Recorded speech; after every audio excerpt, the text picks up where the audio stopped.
WEMF Radio. WEMF Radio. Listen to WEMFradio.com. WEMF Radio. Gotta wear my headphones like a visor.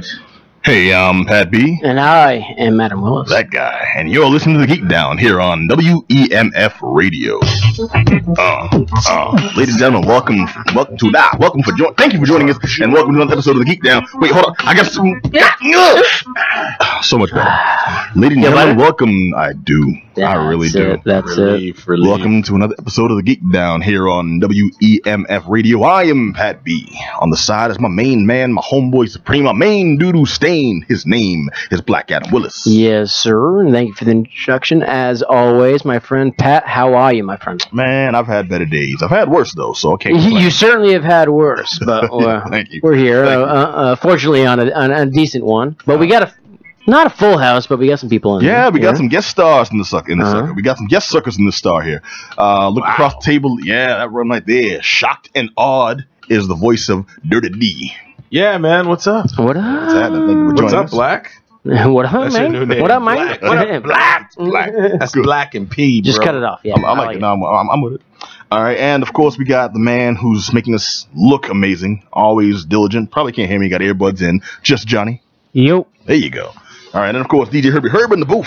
Hey. Taking requests. What up, Herb? Like DJ No Request. All right, but now we got a filled show for you. We want to start off on kind of a somber note, though. Yeah. Maybe not somber, because we remember like the good this man did for us, the happiness he wrought. Yeah, man, we've started the show on many a down note. Yeah. And this one is no different, but we don't have to. We don't have to make it dour, man. We don't have to. Talking about Adam West. Yes. Adam West. And it feels like he was the butt of a many joke here, too. I'm like, Adam West. But, yes, he has passed away. Yep. Age 89, dude. 89, yeah. I mean, it was like his time. You know what I mean? He didn't die too soon, but, like, he obviously was the first great Batman. Yes, he was, man. And if you want to count that whack-ass cereal from the 20s, yeah. Which a lot of people do, you know. Which a lot of people do because they're job turkeys, man. Adam West was the real deal. That was serious business right there. And then him with that bomb over his head, trying to decide whether to blow up a nun, or do you blow up some children, or whatever. Like, you know, what do you do with this giant bomb? Hey, man, this some giant days explosion. You just can't get rid of a bomb. Exactly. You know, that's actually a background I have. I have rotating backgrounds on my phone. That's one of them. Is it? Like this dude just running down the beach. I'm gonna throw it over here. Oh no, there's children. Yes. I'm gonna throw it over here. Oh no, it's just a church picnic. I'm gonna throw it over here. Adam West as Batman, tongue tucked firmly in cheek the entire episode. You know, so that is where I learned where we're. Yeah, exactly. So that's where I also learned Egyptians look like blonde-haired, blue-eyed, fat white guys. That show was. Dude, I mean, everyone has in my opinion, everyone has this attachment to this show. Well, not everyone, but many people have this attachment to this show and like, oh, it was so great. Listen, that shit was trash. Yes, it was. And that's what makes it good, though. You know what I mean? Let's not disguise it as being anything else. It was garbage, but you can still enjoy it. But you have Star Trek. You know, Star Trek wasn't the even more so for this. You know what I mean? Yeah, this was really camp, and this was obviously camp. Yeah. And can I illustrate for you, brother, how different it is? In Star Trek, they had fights with weapons, and occasionally someone wore a lizard mask. On the 66 Batman, okay, they got trapped on a trap was set for them where they were put atop a giant birthday cake. All right, with frosting so thick they couldn't get out of it. This was the level of prestige they were giving us. Okay? Yes, and this was garbage. Oh, totally. You know what I mean? But you could appreciate it, and you know, if you grew up on it, you're gonna look through it. You're going to look at it through rose-colored lenses, you know what I mean? And that's just how you're going to approach anything, you know what I mean? I still think Pete and Pete is one of the greatest shows ever. You know what I mean? But it isn't. Yeah, it's in me. Yeah, exactly. It's in me. It's terrible. And so this is one of those things where it's just like, yes, you can see it as what it is, but notice we're smiling through it. Yeah, because it brought us happy memories, dude. Yes, a lot of that had to do with the performance of Adam West. Yes, he knew the show was. Yeah, he was it. Everyone else was in on the gag, and some of them didn't give a shit. Cesar Romero would not shave his mustache to play the Joker. This dude just painted white over it. That's the lack This of dedication. is the level of commitment to the roles that we're talking about. Yeah, but Adam West gave 110% every episode. He really did, and he was obviously he was the first big Batman role, so he he marked that out, and that is him. You know what I mean? So you do have to recognize, regardless of what you think about it, that's where he.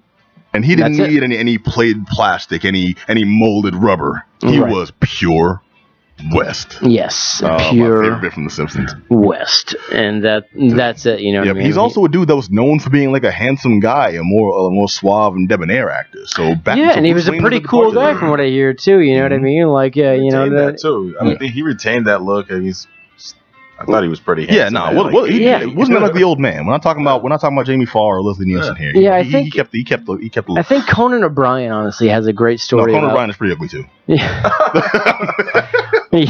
Yes, but has a great story about Adam West. We love you, Conan. You tall bastard. Of course, when Conan O'Brien was at Harvard University here in Boston, he's a Brooklyn guy, and I believe he stole Adam West's costume or something like that when they did like a charity thing for him at Harvard, and awesome. and it's a great story, and you can go on YouTube and look it up. But it just shows you how fun Adam West was and playing with the character and everything like that. Of course, I'm going to butcher the story. That's why I advise you to go check it out online. Dude, but I appreciate that. That's Adam West was very much aware of where his place was in history with this role and everything like that, and he was completely for it. So it's just like, you know, God bless this guy, and he had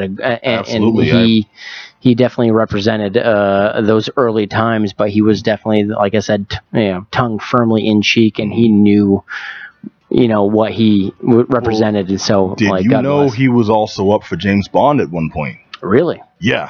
When they were doing before they did Diamonds Are Forever, Adam West was one of the dudes who they considered for the actual role of taking over as James Bond. He played a spy in some commercial, and they really liked his performance. They're like, this dude might be a good candidate for James Bond. We could, like, you know, spruce him up a little. You know, and he might be perfect if we just get the looks and stuff. It had anything to do with the George Lazenby thing, because George Lazenby had no experience being. Yeah, Lazenby sucked.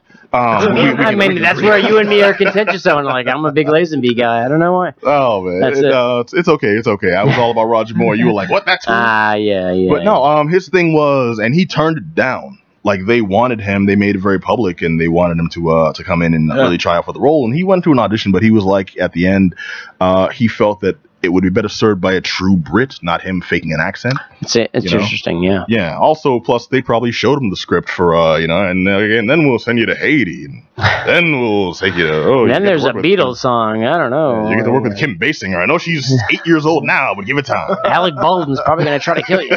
Yeah, exactly. So. But no, he turned it down, and he was like, no, let's just go to a true Brit. And also, since I'm so well known as Batman, he was aware of this. I'm so well known as Batman. That's it. You probably can't cross over, and this would probably put an awkward. That's what I'm saying. He's very aware of his place. Yeah, but no, he's done good things since then with the reputation of being known as Batman. Yeah, that's what I'm saying. You know what I mean? Yeah. Like, he milked it for all he's worth, but at the same time, he didn't overstep his bounds. Like, no, I'm Adam West, but like, I'm Adam West, known as this. Yeah, I love how he owned it. Yes. You know, which most people would be too proud to go there. You know what I mean? But not him. Jive suckers is all, man. Exactly. You ask Lou Ferrigno to Hulk out, he's gonna charge you, okay, fine, $50, and maybe consider. I can't hear you. What you want to say? Yeah. Exactly. Sorry. I thought mine was wrong. Sorry, Hulk. That was kind of all right. That's you want to find Adam Willis and only yeah, Hulk's listening to this right now, right? Yeah.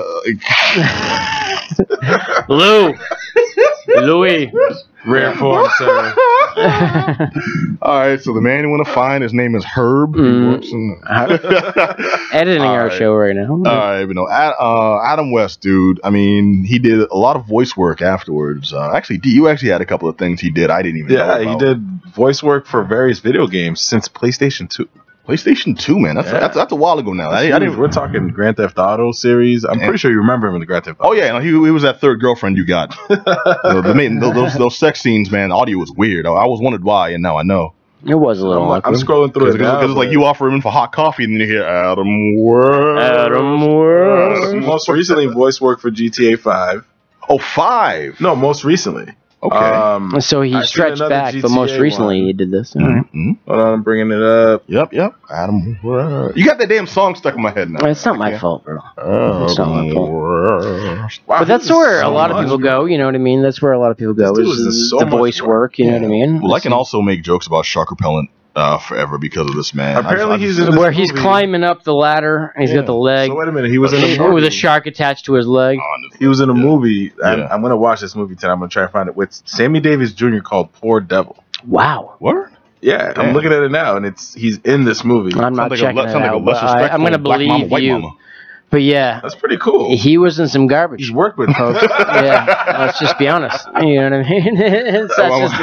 I'm gonna He hope that. rode that wave proper though. You gotta give him some. That's it. You know what I mean? And him climbing Stay up relative. that string ladder to that helicopter with a shark attached to his leg is going to be him. And I Reaching think my belt. Quick, Robin, give me Yes. the bat shark repellent. yes, and there was nobody more aware of it than him. So you got to give him props for being like in the know on his own career. Absolutely. I was reading some tweet where the guy said that all Batmans who have been casted should go to his funeral in full garb, Yes. Full garb. which I would think be they will. awesome. Yeah. Actually, Yeah. I think that would be totally. Kevin bad. Conroy will be naked because he Well, was. everyone's got Conroy, I'm okay. This Everyone- one, No, anybody who was I Batman. want to see Batman. Conroy. I want to see Diedrich Bader. Hmm? You know, I didn't remember Check you out. I didn't remember who did the voice on the Batman, but I want to see him there too. Well, everyone's got Everybody, beef with the Batman, how they're playing it, how they're voicing it, and everything like that. So Ben it's just Affleck. like, yeah. I want to see Christian Bale show up and talk like this the whole time. Yes, exactly. Are you a deep voiced Christian Bale guy, or are you just like, hey, I'm Batman? You know what I mean? Like a Michael, Kevin Michael Keaton Conroy guy. because that's the one I grew up with. Okay. But everyone else was still there, and it always came down to the first time I saw this dude. My mom's and I was walking through the mall to get the Jordan's furniture when they still had locations in the city to buy. I think it was a new couch. And I looked across at one of the electronics stores, and on those hundreds of monitors was Batman. I'm like, is that same guy from from my comic books? Exactly. And it was Adam West with the cowl with the eyebrows on. Exactly. So it's your first experience. So he played that because he knew most people's first experience was with him doing it. You know what I mean? And that's how most people, like, I'll defend weird stuff till I die. Because that was the first time I saw it, you know what I mean? Like, when I was a kid, I really loved this stuff, you know what I mean? Like, and it's just like you blindly defend things because, like, of your childhood appreciation of it, right? Yeah, and we have Like, how many stuff, like, can you do that with, you know what I mean? And I think definitely Adam West and Batman is probably that for a lot of people. But, like, I know, like, I blindly defend things that, like, the actual critical side of me can't really defend. Well, that's just the question. You know of what I mean? taste. I mean, It is and it isn't, you know what I mean? But it's just like, who got there first, you know what I mean? Who planted that seed in you, you know what I mean? It's just like, if you really go back and the critical stuff is like, well, you know, this is probably not that good, but you're going to defend it anyway because you saw it early and you have this childhood, like, affinity for it. I agree with you, as long as you don't So- say it like that again. Yeah. Who planted that seed in you? Well, what? Who? How old was he? I don't know. I Yeah, did not know exactly. that. My bad. All right, but no, Adam West passed away at age 89. Dude, you had a long and, while actually not the most prestigious acting career, you owned it. You made it yours, and you left us with nothing but happy Stamped memories. your name in it. Yeah. Dude, rest in peace. Another one. Adam West. Yes. All right, well, now moving on real quick, I got to check out a comic, a graphic novel that's actually a continuation of existing stories. It was called Ekho, but spelled E-K-H-O if anyone wants to check it out. And it's basically the story of Earth in a distant and alternate future. So Earth now called Ekho, and they have the same cities, you know, they have the same society pretty much. They have like New York City there, New York City here, you know, LA and all types of stuff. Okay. But it's different. It's like an alternate universe type story. It's not bad at all, actually. This one starts off with the story of a songstress just falling under attack. I don't want to give any spoilers there, but if anybody's seen the movie Strange Days, the character with a Tupac allegory, you know, and Angela Bassett in that. Yep. Right. Yep. Angela Bassett and Ralph Fiennes. yeah. Yeah, That was so long, man. Oh, geez. I know the guy's name, too, which is why I wanted to say it, because that actor's so underappreciated by everybody.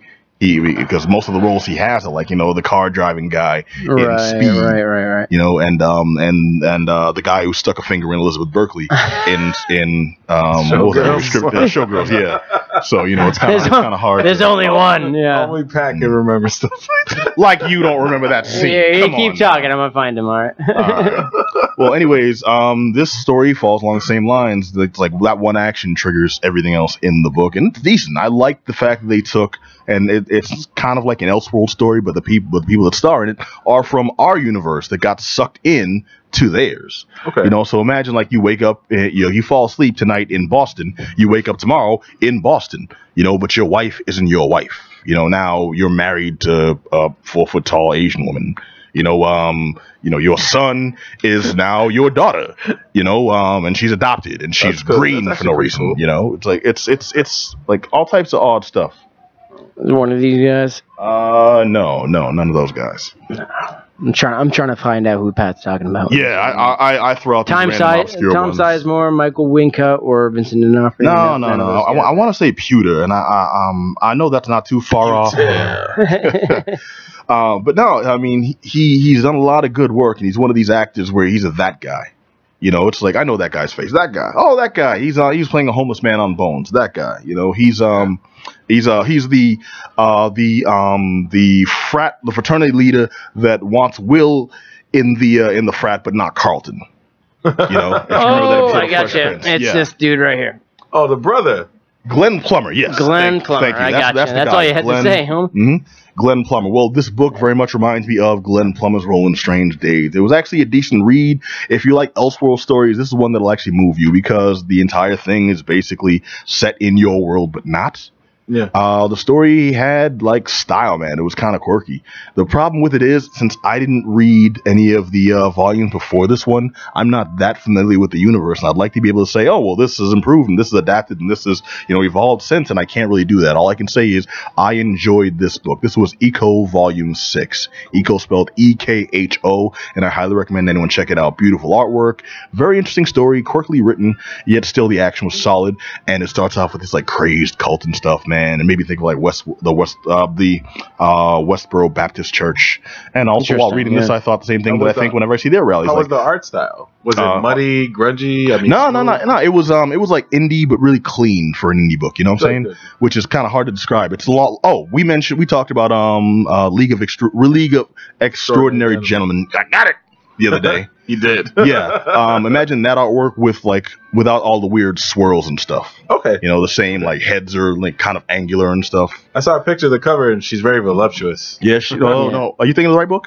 EKHO, right? Yeah. Okay. Yeah. There's a few other characters in there.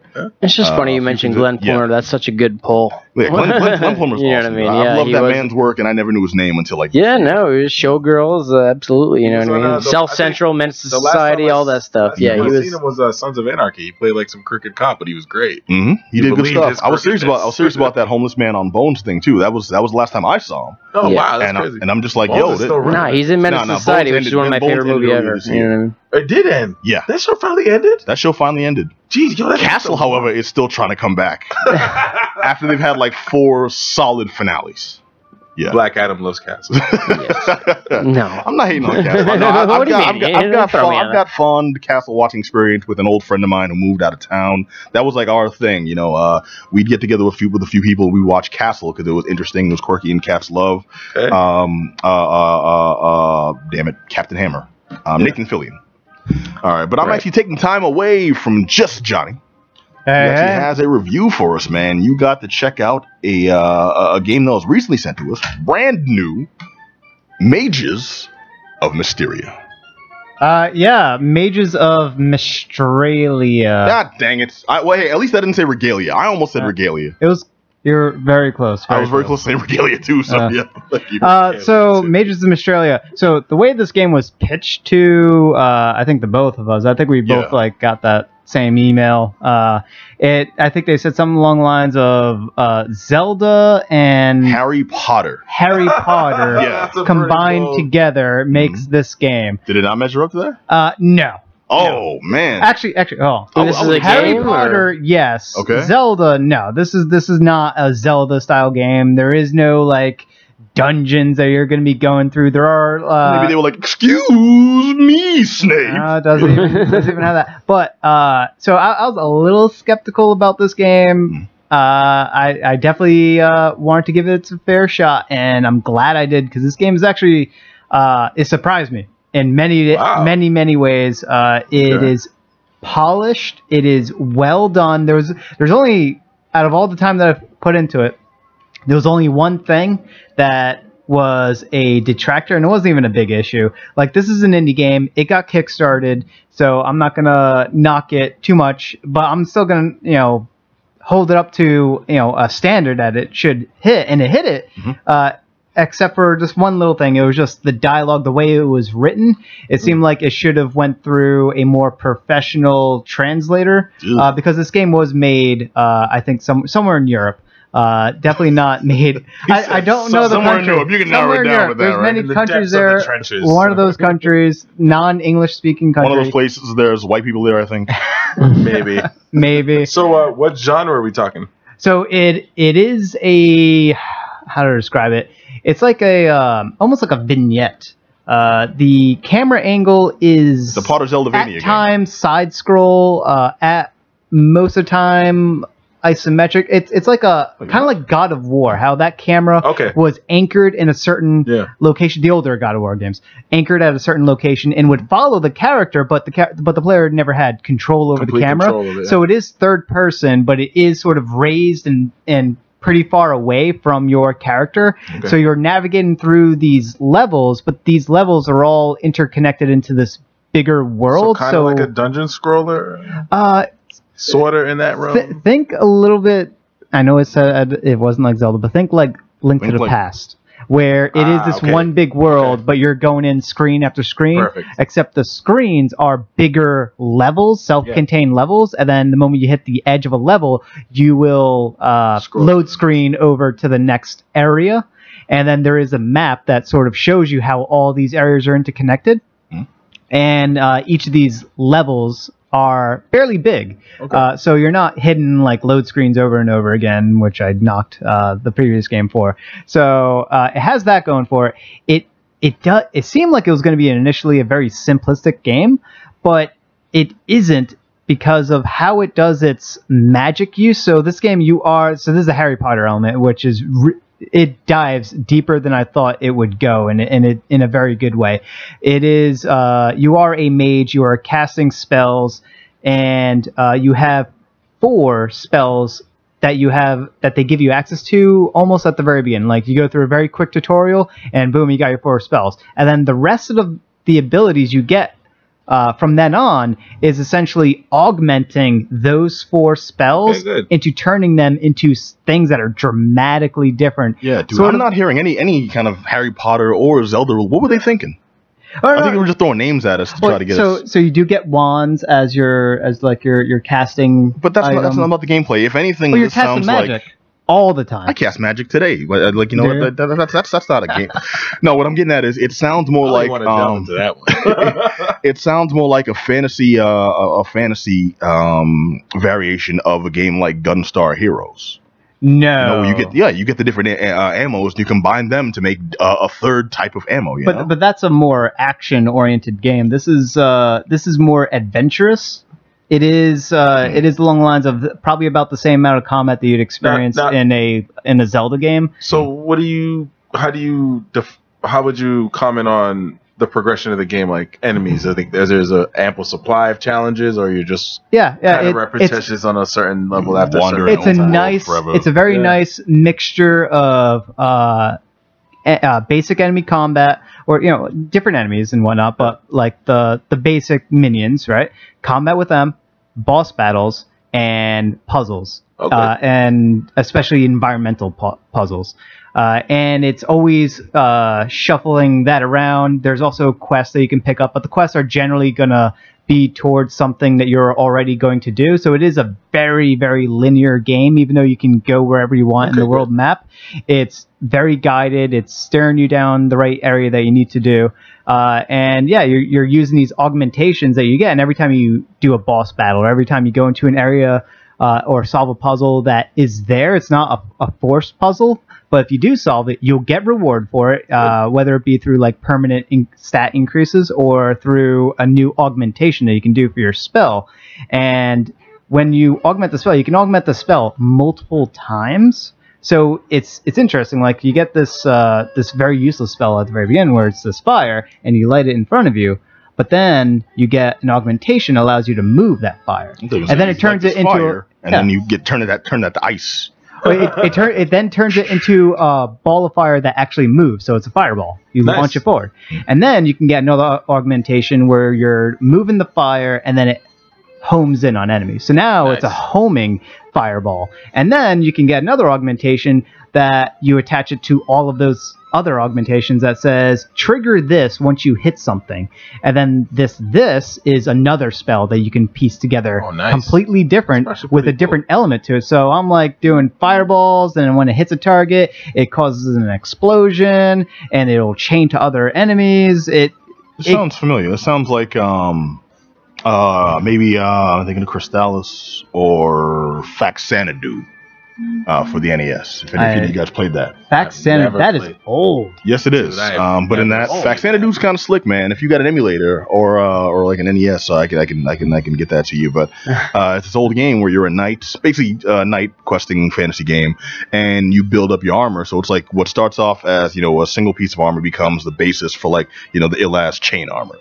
Which as you get larger and fighting more hardcore enemies, that chain armor is the base for this huge ass like attack armor and stuff. Your weapon you start off with a dagger, which you can actually chain a larger blade onto, and because you had that base, you're more familiar with operating. You don't have to learn a new weapon and things. And now you've got like a big ass broad axe where the base is your initial weak ass dagger and stuff, and you know how to use this thing because you know how to use it. It's cool. It's interesting. It was like I haven't really heard of any other games doing that until you mentioned this, and I'm like, that's kind of along that lines. Yep. So it sounds like you didn't hate this, man. Would you say thumbs up, thumbs down? Oh, definite thumbs up. Now that I said that, I do remember one other fault of the game, and that is it's like, wait a minute now. The audio levels are not well balanced at all. When you're in the overworld, the music is very subdued. Pretty much everything's very subdued, other than some of the sound effects are a bit louder than what they should. But that can be sort of fixed in a patch, and they should fix it, because you do have to crank up the volume a bit louder than you do in other games, and even then you're missing out on some sounds. Like you can't hear the music. The music sounds good. It's just you can't really hear it compared to everything else. Other than those things, this game is great. It is such a pleasant surprise. The graphics are beautiful.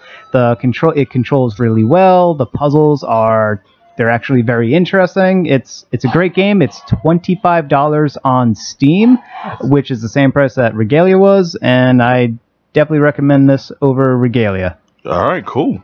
Thank you, Johnny. All right, so Mages of Mystralia. Yes. All right, pick it up. Okay, now I want to spend just a quick minute talking about something I actually got to see over the weekend. Dude, the Black Panther trailer came out. All right. Finally. It did. Yes, and all I'm saying is, man, it looks like another, dude, I'm excited for a movie. And this is the thing, because, and the first thing I thought about was, like, am I too white for this? And I'm not, like, trying to be funny, but it was like, the first. The black delegation was Adam. No, seriously, though, it's just like, this was, like, I can see that. a Marvel movie, a huge production, and this is, like, everybody that's involved in it is like, black, it's not just black, African American. It's just, like, pro everything, like, you know what I mean? So it's just like in this movie, your only representation is Martin Freeman. So how do you? And it looks so good. Yeah, the movie looks dope. I am so excited that they didn't half-ass this. I was afraid that it's gonna be a movie set in Africa, so we got to get everybody in loincloths. Yeah, but it's just like you get the headgear, and you get the whole thing, and it's just like everything just seems so pro-black and that's because these movies are often made by racists, and this is made by a new generation of people who are aware. And that was my biggest concern with that was like, all right, so how they gonna do this? We all know as fans. I don't know if you're a Black Panther fan, but I'm a huge Black Panther. We all know what Wakanda was. Yes, we do. Right, what it's about. So yes, we do.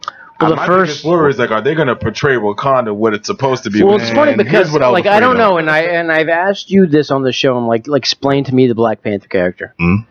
And the way it's presented in this first trailer, and it's like, what do you know about Wakanda? And it's like, it's a third world country. It's horrible. Like that's like, no, man, this is El Dorado. This is the most advanced culture. Yeah. And when Pat was explaining it, and when he was talking about it, it's like, this is the most expanded, the most futuristic, the most like heady culture in this universe. Yeah. And it's a black culture in Africa like that, and it's like that sounds dope. Books, I always wish it was more emphasized in the larger stories, and it's never played up until you get to the point where we need some vibranium, and then suddenly, oh yeah, no, we're all about Wakanda. Wakanda's over there. One, right? Yeah, okay. Well, I was afraid when they were talking about this movie. Oh yeah, no, we're going all out. I thought they were gonna like go all out, but try to make it look like you remember the movie The Gods Must Be Crazy? I thought that was gonna be it, and like Black Panther when he's not out of the suit would be like that dude who the Coke bottle landed on his head, and he thought it was a gift from the gods. I thought they would really like just cheap it out. So I'm glad they didn't. I'm also glad they didn't punk out and go everybody is Jaimon Hunsu or anyone. Yeah, seriously. I mean, Michael B. Jordan, he's a great actor. Michael B. Jordan, but he's got the hair that kind of flips to the side. One thing I, as an American, as a Black American, have come to make peace with is, as proud as I am of my people around the world, Black folks don't necessarily have the slickest hair. And this dude has like it looks like the WAP yes. I just kind of like to the side and stuff. Yeah, looks like the forward lean kind of like over. Looks like he was trying to get a shag on the side of his head. You know what I'm saying? Yeah. Kind of like flipped it to the side, man. Yeah. Looks like he started Jerry curl, but then he just lost his nerve and was like, give me a fading to the side. My only concern with it is I feel like they might not capture the true Black Panther essence, like T'Challa. He's a savage. He is, right. And I mean, the thing is, I just read a screen where he divorced Storm. Mm-hmm. And what he said to her was so that was like, raw. But he's always been like that, and I want him to be like that. All right, hope that they capture that. I believe they can do it, because after we saw a dude for that few minutes in Civil War, man, like he was ice cold, and not just him, his people were ice cold. I remember Black Widow had the audacity to step to his ball. Now, in all fairness, from what we know then, the Black Widow, you don't stand in her way. But she walked up to this chick and she was like, try it. Like, let's see this fight scene, and the child will still step in. Nah. You wait for my movie for this. Yeah. I mean, so I see. I wasn't a huge I don't know a lot about Black Panther. I mean, I read Between the World and Me, Ta-Nehisi Coates, and then I read his version of Black Panther, and I wasn't a huge fan, even though I liked the route he took, though, because the way he adjusted it, and this is for I'm saying like a layman in terms of this character, like he looked at this world where it's like, okay, this culture is so advanced, how are they still like in a king's world type of people? Monarchy. You know what I mean? It's like, how are they still doing it where like this one man is authority and ruling everything? And that seems kind of backwards for a culture and for a country that seems so advanced. It seems kind of backwards, right? And there's that haven't really made that, haven't really provided an answer for that. And it hasn't had an answer. It poses the question, though. Mm-hmm. You know what I mean? And I think it did that. But you're right. I don't think the comics for me really engaged me enough. And I've got 4 or 5 into them. You know what I mean? And everyone went crazy for, this is Ta-Nehisi Coates. This is a National Pen Award winner. Writing for comic books. You know what I mean? And it's just great for everything. However, it shouldn't stop me from saying, I don't know, maybe I wanted more, maybe I expected more. No, I hear it's not. You know what I mean? It's not necessarily going to wow everyone, but I do think with this trailer, we at the very least get hope. It shows that they're taking this property seriously. This isn't a Punisher war zone. This isn't just like, you're a fan of. I am a fan of. Yeah, and I'm not a fan of too. This seems like prestige, You know what I mean? This seems this is like this is not a joke character. They know, and they're giving it the respect it deserves. Well, it seems like a lot is riding on this too, and like I said, I don't know if of the black people. Yes, and it feels like I am not even, and that's exactly it. And I don't even feel like even ready to You know what I mean? I don't know how to speak on that, but it's true. Well, no, very true. It's so heavy, dude. In my life, I have met black folk that are just the most hardcore, rigid Marvel fanatics. Yes. And when it's Marvel and DC, Marvel always wins out. 99% of the time, it's Marvel over DC. If they screw this up, they know that the black delegation... Yeah, and it seems that way, where it's like... We better hope our show's off air within the next couple weeks before I get to review this thing. But seriously, it feels heavier than a normal Marvel movie. This isn't like they make Captain America and they're he's this skinny guy. This seems heavier, man. This seems like but it seems like they're taking that into account, and it seems like this guy, I don't know. Do you think that Affinity Stone's gonna be in the Wakanda, like just laying in Wakanda? I think so, but I'm not gonna like the way they do it. I know I'm not gonna like the way they do it. Because I'm telling you, the beginning of Guardians of the Galaxy 2, that was the beginning of the end for Marvel's streak of luck. Because they've been lucky. Yeah. They've been doing well, but I just hope Black Panther doesn't usher that in either. You know what I mean? I hope not too, but we'll see. We'll see. Either way, I'm going in with a few more higher hopes now. Oh, I am. Super. So when are we when are you going to lead us into battle, Adam? As part of the black delegation? I don't know, man. I'm not commenting on anything. I'm just saying this seems above my pay grade to comment on, but this looks fantastic, and I can't wait to see it. That's all I'm gonna say. Seriously. Whether or not everyone's got whatever they have writing on this, this is some good movie. And honestly, seriously, it's fantastic to see a big budget movie like this with so many black faces, really taking the culture and everything, and to take it seriously. No. This trailer makes me excited to see the movie, man. I can't wait. Black Panther, so far, seal of approval. And seeing this trailer was a lead-in to The Mummy, starring Tom Cruise. The Mummy.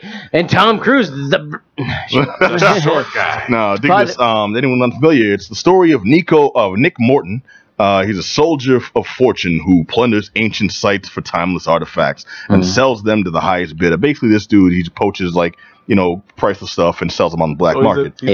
He's a scumbag. He's a grave digger. Yeah. Yes. That's exactly it. When Nick and his partner come under attack in the Middle East, the ensuing battle accidentally unearths Amenhotep, which I couldn't pronounce in the movie, so I'm glad they spelled it out here, and I still can't pronounce it. So sure what they were trying to do. I'm just saying. But he's not just an alive dude going through it. No, he's a sucker. Yep. And she's a betrayed Egyptian princess who was entombed under the desert for thousands of years, with her powers constantly evolving. Y'all get the gist. They revived her. Some bad stuff went down. Yes. What I'm upset with is this gave nothing new. This followed all the old tropes, and with the exception of some dope effects and a really hot version of the Mummy herself. This was basically a straightforward, we awaken the evil creature movie. And that's my problem too. I didn't hate it based on it being a Mummy movie. I hate it based on being a Tom Cruise movie, because honestly, he's such a big movie star, and he has handpicked directors for the last half of his career. You think this was his fault?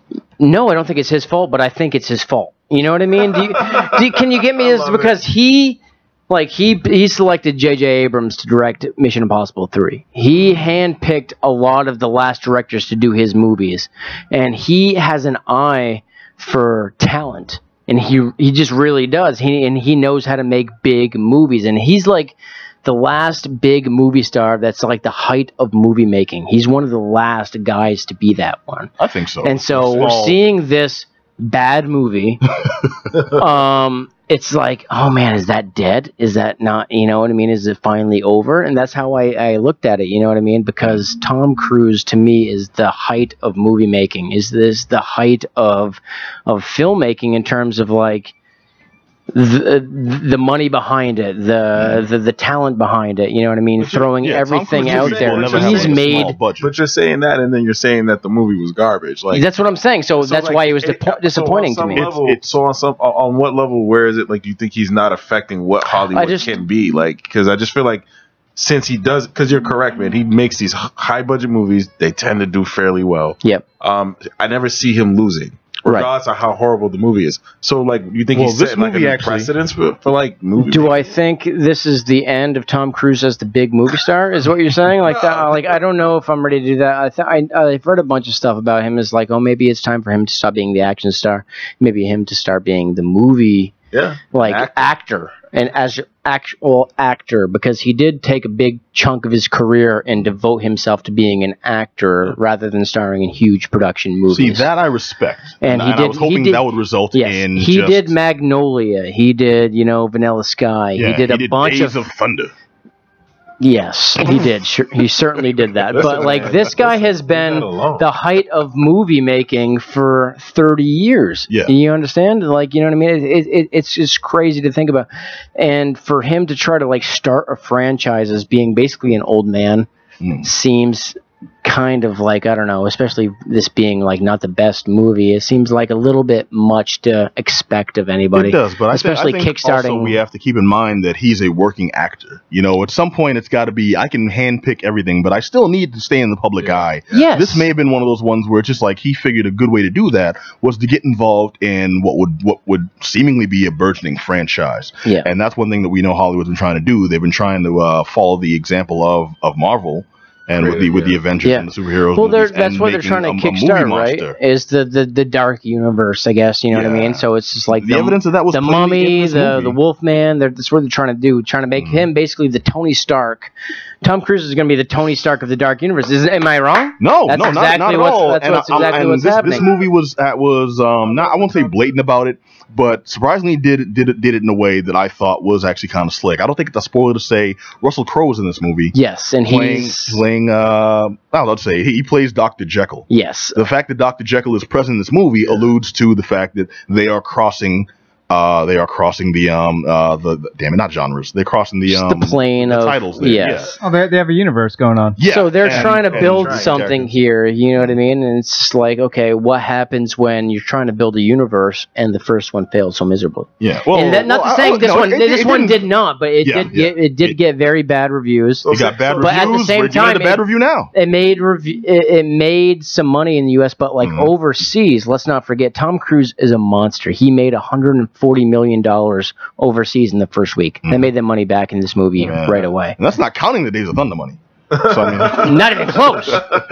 Not even close. But so this was not a good movie. It was not a terrible movie. There's not much to say about it. I do like the fact that the Russell Crowe, the Dr. Jekyll thing was interesting. At the very least, man, Russell Crowe's so good in so many things too. You know what I mean? Like, and so is Tom Cruise. That's my thing. It's like these guys are so fantastic. They're so overqualified. Let me just put it that way. You know what I mean? To be like these 50-plus-year-old guys trying to reboot a dark universe, and they should be on a stage together reading Beckett somewhere. You know what I mean? As serious actors, not as movie stars, but as actors, because they can both do it. Now, is Tom Cruise like officially helming this universe? Is he taking complete control? It seems that way. I don't know for sure, it but seems like it would be, but I hope not. I really hope not. I do have to call out the acting of Jake Johnson, providing a little bit of comic relief in the first third of the movie. Okay.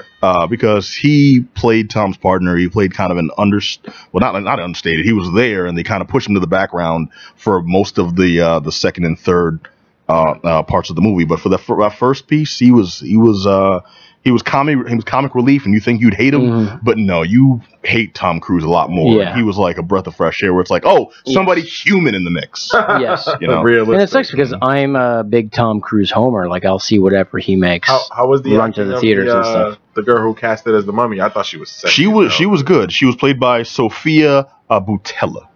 She said she looked so good. Oh, she did. She looked very good. It got this nose. Got this kind of like hook nose, which distracts me a bit. That's just me. That's it. Yeah, that's just me. The rest, I mean, that's not too fond of hook noses. Okay. Well, okay. The body was on point. Her acting was solid. I believed her as just this kind of like evil spirit being. If you're really into these things, I would recommend you check it out. But I'm not telling anybody to run to this movie. Right, like I said, I did because, like I said, I'm a Tom Cruise homer. I'm going to run out to see whatever he makes. I just really think he's been the pinnacle and the peak of acting in big movies. He just really has, you know what I mean, in terms of like movie making, in terms of like big budget, high grossing film of the past, you know, since the 80s. Yeah, he really has. Who's been a bigger movie star than Tom Cruise in your lifetime? Will Smith. It's not even no, it's not those guys. It is Tom Cruise. It is. The numbers don't lie. You know what I mean? It's just these guys have done these things. George Clooney does not even come close. But he's a great movie star. Johnny's a hater. You know what I mean? So James it just Earl Jones now. Christian Bale. It just seems like this. It seems like Tom Cruise also has done some serious acting and has gotten good, has been well reviewed in doing so. Yeah. So it's just like as an older guy, you know what I mean, whose star may be fading. You know, maybe go the route of more the serious actor opposed to the big head of the action franchise guy. Well, that's the thing. I mean? I'm trying to start this out. Not like, doing another Mission Impossible movie, you know. But he's gonna do that, and it's gonna make a lot of money because that's what he's making. The last one was great. Adam Willis killing the dreams here. But it is. But you know that's I'm saying go out on the high note, but he's going to do another one. It's going to suck. But that thing's already been done, you know what I mean? So he can do another one. I'm talking about starting a new franchise that has another 15 years ahead of it. Why do that? He's going to do Ethan Hunt, Dead and Loving It. That's where it's going to go. All right, but the Mummy, good, yeah. The Mummy. Yeah. I think I'm saying see it if you honestly have nothing better to do and have money to waste. Adam's saying pass or die. Is that what's going on? I don't know. I saw it. I don't know. Just right. Whatever. All right. Like that's the most passe like the Mummy. Ever given. The Mummy. Go to see Sophia half butt naked. You won't be disappointed. Okay, so we've actually run out of time. We'll have to do Zombie Tramp next week. I know Derek's anxious to talk about that one. Dirty D.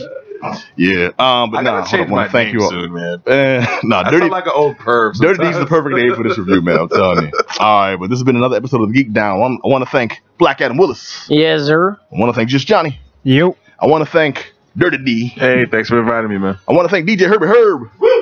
And I want to thank you all for listening. You can catch us every Monday nights right here on WEMFradio.com. We'll see how that goes. Also, I want to remind you all you can check us out at geek-down.com. Hit us up with any comments, criticisms, opinions that you got to share with us. Anything you want to say, hit us up at geekdownradio@gmail.com. And be sure to look for us on social media, Facebook, on Twitter. We're right there. On SoundCloud and Instagram, you can see our pretty faces. Hopefully you're watching, but if you weren't, you can check us out on twitch.tv/TheGeekDown. And on iTunes, search The Geek Down. We're the first ones to come up. We'll catch you all same bat time, same bat channel. Fingers crossed. Until then, be excellent to each other. Peace.